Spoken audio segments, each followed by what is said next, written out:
예수님이 이 바다 갈릴리 호수의 바닷가에서 가르치시다가 저녁 때가 되었다라고 성경은 말합니다. 왜 주님은 저녁 때에 제자들에게 건너편으로 가자, 배를 타고 건너편으로 가자라고 하셨을까요? 막 건너편으로 가자가 하면 아마 가버나움에서 디베리아에서 가버나움 이렇게 이동하지 않았을까라는 생각을 해봅니다. 근데 예수님은 어떤 면에서는 건너편으로 가자 했으면 그 다음날 가도 되는 일이에요.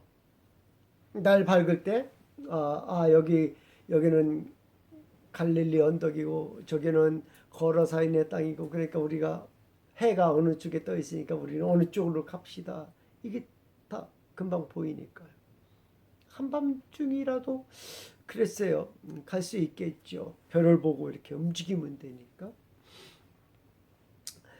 근데 예수님은 날이 밝으면 가도 될 것을 그날 저녁에 가자고 했습니다. 제자들은 그 저녁에 가자고 했는데도 아무런 거부를 하지 않고 예수님과 함께 배를 타고 건너가게 됩니다. 갈릴리 바다는 참 신기한 곳입니다. 해수면보다 200m가량 낮습니다. 그래서 갈릴리 바다에서 육지로 바람이 불기도 하고 육지에서 이 갈릴리 바다로 바람이 불기도 합니다. 우리가 알기로는 바람은 어떻게 봅니까? 동에서 서로, 서에서 동으로, 북에서 남으로, 남에서 북으로 이렇게 부는 것이 바람인 줄 압니다. 근데 갈릴리 바다는 말입니다. 특이하게 어떻게 분다고요? 갈릴리 바다 중앙에서 바깥으로 바람이 불고요.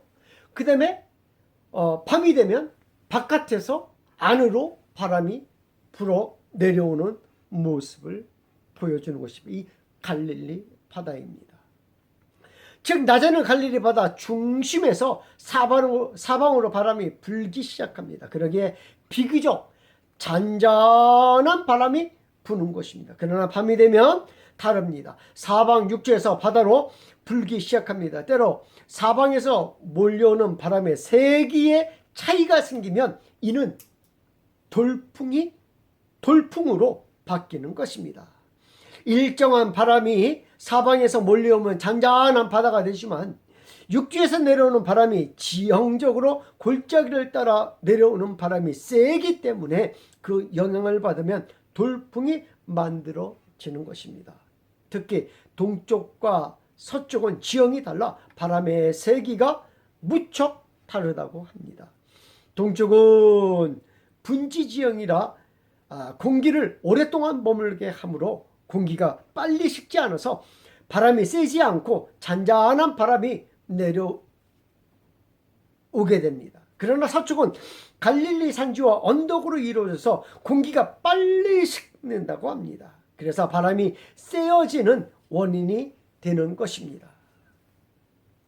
당연히 세어지는 바람은 갈릴리 바다를 흔들어 놓는 역할을 하는 것입니다. 예수님이 이 지형적인 환경을 이용하여 낮에 해변에서 빈들에서 바다에서 밀려오는 바람을 이용하여 설교를 하시곤 하셨습니다. 거센 파도가 기다리는 바다입니다. 그 바다로 주님은 제자들을 데리고 가십니다. 그곳에 다른 배들도 함께 출발합니다. 우리는 생각해 봅니다. 제자들이 탄 배의 소식은 알 수 있지만 다른 배는 그 소식을 알 수가 없어요. 다른 배들은 어떻게 되었을까요?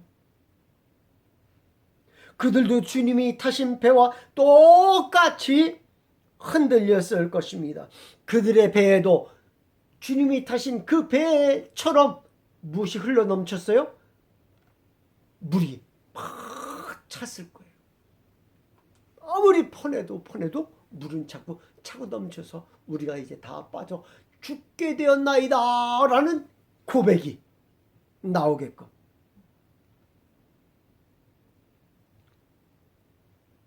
그곳에도 그 다른 배에도 전문가가 타고 있었습니다. 소위 갈릴리 바다를 잘 아는 배 전문가가 타고 있었을 것입니다.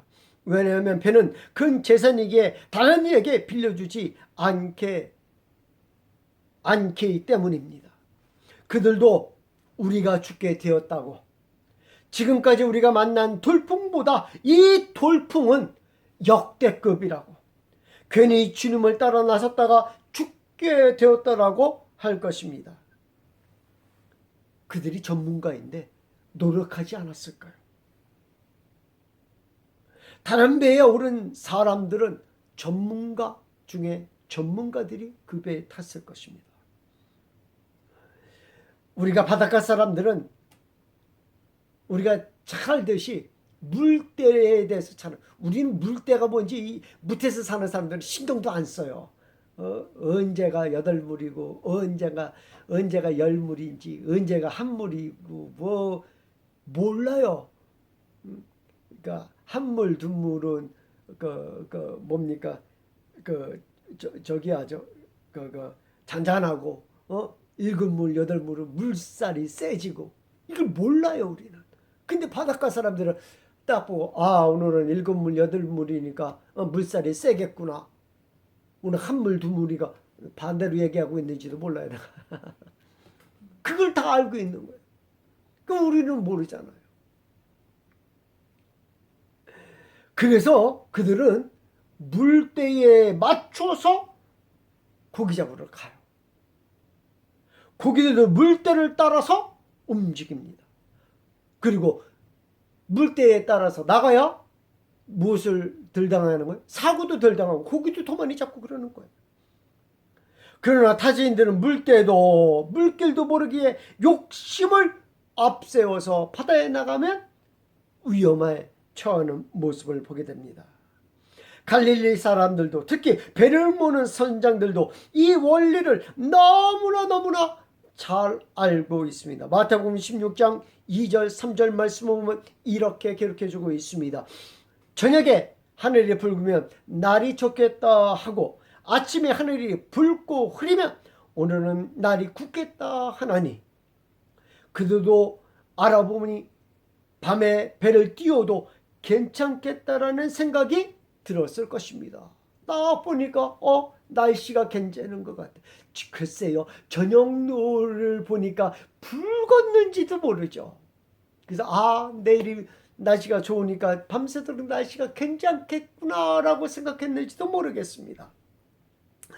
그들이 위험한 징조가 보이면 제자들이나 다른 배에 타고 있는 전문가들이 말렸을 거예요. 예수님, 오늘 날씨 상황을 보면 나가면 돌풍이 불 날씨입니다. 나가지 맙시다. 건너편으로 가지 말고 육지로 걸어서 건너편으로 가시죠. 말렸을 거라는 거예요. 예수님에게 안 됩니다. 다음날 가시든지 걸어서 가시든지 하십시다. 오늘은 바람이 셀 겁니다. 오늘은 돌풍이 불 겁니다. 다른 날 가자고 했을 것입니다. 배를 띄우면 안 되는 날씨에 배를 띄우면 바람이 거세어져서 생명이 위태롭습니다. 생명이 위험해지는 것입니다. 이 정도면, 그 전문가들이 이 정도면 바람이 세지 않을 것이라고 판단하고 배를 같이, 예수님과 같이 배를 띄웠을 것입니다. 여러 척이 함께 같이 예수님과 이동합니다. 아니, 오늘은 안전할 것이라고 생각하고 배를 띄운 것입니다. 그런데 한밤중에 바람이 거칠어지더니 돌풍이 불고 파도를 거치게 만들었습니다. 그들도 나름 전문가였기에 이때는 무엇을 타면 괜찮아요? 바람을 타면 괜찮아요. 바람을 타면. 이때는 또 무엇을 타면 괜찮아요? 파도를 타면 괜찮아요. 파도를 타려고 노력하고 바람을 타려고 노력했을 것입니다. 왜냐하면 전문가들이니까. 그러나 바람과 바다는 그들을 죽음으로 몰아치고 있었습니다. 그 배에는 무엇이 차고 넘쳤어요? 물이 차고 넘치기 시작했습니다. 물을 퍼내도 자꾸만 물속으로 가라앉기 시작했습니다. 바람과 바다는 그들 깊은 바닷속으로 끌어당기고 있었습니다. 깊은 바닷속은 이제는 죽었다고 생각해야 할 때입니다. 요나의 고백을 우리는 기억합니다. 깊은 바다에 빠져있는 자신을 무엇으로 묘사해놨어요? 음부에 내려가 있는 모습으로 묘사해 놓았습니다. 주님을 만나지 않고 주님을 따라 나서지 않았다면 그들은 광풍을 만나지 않았을 것입니다. 아니, 배만 타지 않았더라도 그들은 광풍을 만나지 않았을 것입니다. 아니, 바닷속 깊이 빠져가지 않았을 것입니다. 아니, 음부에서 부르짖지도 않았을 것입니다. 전문가들의 조언도 필요가 없었습니다. 전문가들의 인도도 필요가 없었습니다. 아무리 별을 보아도 필요가 없습니다. 아무리 바람을 타도 소용이 없었습니다. 아무리 파도 물결을 타도 소용이 없었습니다. 잔잔한 바다를 운행할 때는 자신들이 노를 졌습니다. 바람에 맞추어 돛도 자신있게 촥 하고 펼칩니다. 돛은 바람을 맞으며 배의 순항을 돕습니다. 그런데 낮에 불던 잔잔한 바람이 지금은 아닙니다. 그런데 낮에 파도치던 그 파도가 아닌 것입니다. 가려고 했던 방향을 잃고 정처 없이 위태하게 떠돕니다. 배에 앞뒤가 없습니다. 배의 위아래가 없어집니다. 요게벳의 노래, 작은 갈대 상자, 물이 새지 않도록 역청과 나무진을 칠하네. 어떤 마음이었을까? 그녀의 두 눈엔 눈물이 흐르고 흘러 동그란 눈으로 엄마를 보고 있는 아이와 입을 맞추고 상자를 덮고 강가에 띄우며 간절히 기도했겠지. 정처 없이 강물에 흔들 흘러가 내려가는 그 상자를 보며 눈을 감아도 보이는 아이와 눈을 맞추며 주저앉아 눈물을 흘렸겠지. 너의 삶의 참 주인, 너의 참 부모이신 하나님, 그 손에 너의 삶을 맡긴다. 너의 삶의 참 주인, 너를 이끄시는 주 하나님, 그 손에 너의 삶을 드린다. 그가 널 구원하시리니, 그가 널 이끄시리니, 그가 널 사용하시니, 그가 너를 인도하시리. 그들의 심정도 이와 같았을 것 같다라는 생각이 들어요. 배는 더 이상 배로서의 기능을 성실한 상태입니다. 큰 바다의 갈대 상자에 불과했을 것이라는 생각을 해봅니다. 그리고 흔들 그때 주님은 배의 고물에서 주무시고 계셨습니다. 그리고는 일어나셔서 바람을 꾸짖으시며 바다에 잠잠하라 하시니 곧 바람이 잔잔하여 졌습니다. 바람과 파도는 시간이 지나면 좋아질 것입니다. 아침에 해가 뜰 때까지 기다리면 좋아질 것입니다. 왜? 그때는 방향이 완전히 바뀌어가지고 어디에서 바람이 불어요? 중앙에서 바깥으로 잔잔한 바람이 불 때가 오기 때문입니다. 그런데 문제는 아침에 그들의 배의 위치가 아침에 그 고생을 하고 눈을 들어보니까 그들의 배의 위치가 어디였어요? 거라사인의 땅 앞에 머무는 모습을 보게 됩니다. 안 좋은 상황에 더 안 좋은 상황으로 빠져들어요. 그러므로 갈릴리 바다에 돌풍을 만난다는 것은 무엇을 의미하는 것입니까? 마치 사냥꾼의 올무에서 빠져나오고 싶어도 빠져나올 수 없는 상황을 계속해서 그려주는 모습을 보게 됩니다. 고대 근동 문화에서 깊은 바다는 혼돈과 죽음의 세계를 상징했다고 합니다. 갈릴리 바다는 갈릴리 바다의 깊은 곳을 음부로 소개하고 있는 것입니다. 음부에 빠진다라고 하는 것은 자신이 죄악에 빠졌을 때 가는 곳이며, 하나님이 나를 저주하였을 때 가는 곳이며, 하나님과의 연락이 끊어진 상태를 의미하는 것입니다. 그런데 아침이면 이곳에서 헤어나오게 됩니다. 그럼에도 그들은 여전히 사탄의 올무에서 빠져나올 수 없는 모습을 보여주고 있습니다. 왜냐하면 그들이 기진맥진하여 이제는 살았다라고 고개를 들어보니까 거라사인의 땅이었기 때문입니다. 그들을 옥죄는 것은 하나님과의 영원한 이별이었던 것입니다. 하나님과의 영원한 이별은 그들을 음부에까지 내려가게 한 것입니다. 이방인처럼 취급받는 것입니다. 그들은 도저히 가망이 없습니다. 그때 주님이 등장하신 줄 믿습니다. 고물에서 주무시던 주님이십니다. 죽었던 우리를 살리기 위하여 주님은 바람을 꾸짖습니다. 깊은 바다에서 헤어나지 못할 우리를 구원해 주시기 위하여 오신 주님이신 줄 믿습니다.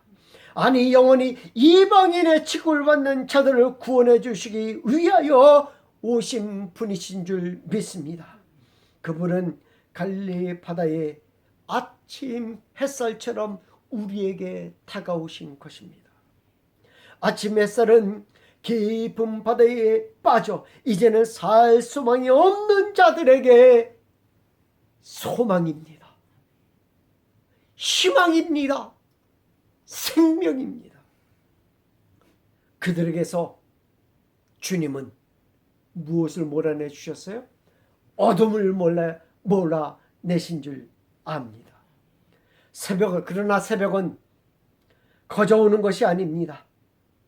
우리는 날마다 맞이하니까, 새벽을 날마다 맞이하니까 그냥 시간만 지나면 새벽이 온다라고 생각을 합니다. 기다리면 언젠가는 올 것이라고 생각합니다. 그러나 주님은 어둠을 영원히 물리치시기 위하여 우리에게 이 땅에 오신 것입니다. 호세아 6장 3절 말씀에 이렇게 말씀해주고 있습니다. 그의 나타나심은 새벽빛같이 일정하니,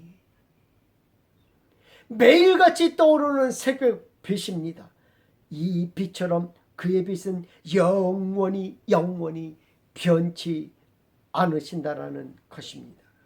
그러기에 다시는 어둠이 이기지 못할 것입니다. 다시는 어둠이 장악하지 못할 것입니다.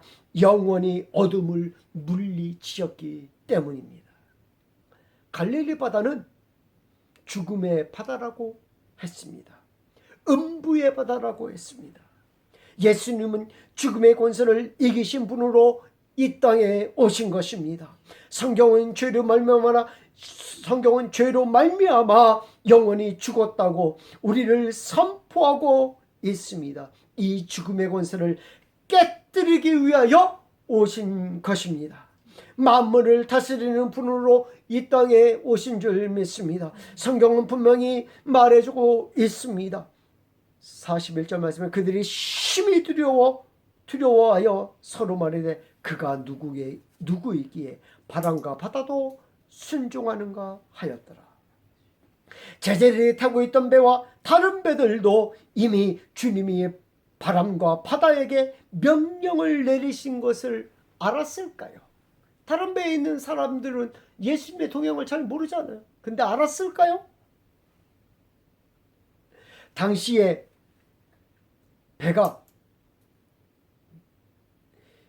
제자들이 타고 있는 배와 그렇게 멀리 떨어져 있지 않았을 것이라고 판단이 됩니다. 그래서 지금처럼 큰 배들은 어떻게 해야지 돼요? 이동할 때 큰 배들은 어떻게 이동해요?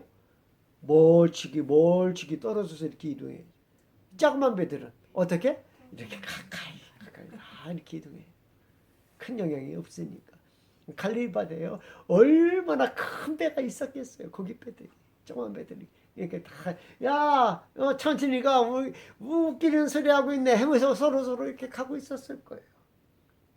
그때 주님께서 명령 내리시는 것을 옆에서도 다 보고 있었을 거예요.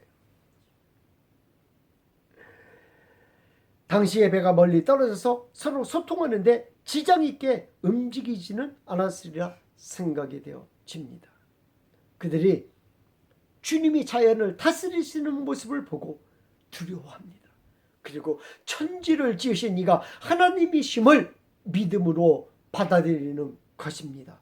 요한복음 1장 3절 말씀에 이렇게 기록합니다. 만물이 그로 말미암아 지은 바 되었나니.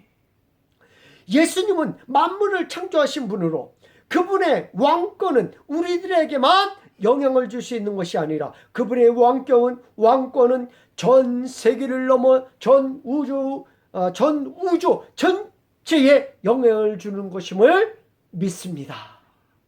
스가랴서 9장 9절 말씀에 이렇게 기록합니다. 보라, 내 왕이 내게 임하시나니 그는 공의로우시며 구원을 베푸시며. 예수님은 죄와 죽음의 권세를 깨뜨리고 우리에게 구원을 주시는 분으로 오신 줄 믿습니다. 음부에 빠져서 영원히 죽을 수밖에 없고 갈릴리 바다에 빠져 영원히 죽을 수밖에 없는 그들을 주님께서는 새벽빛으로 찾아오셔서 그들을 구원해 주신 것입니다.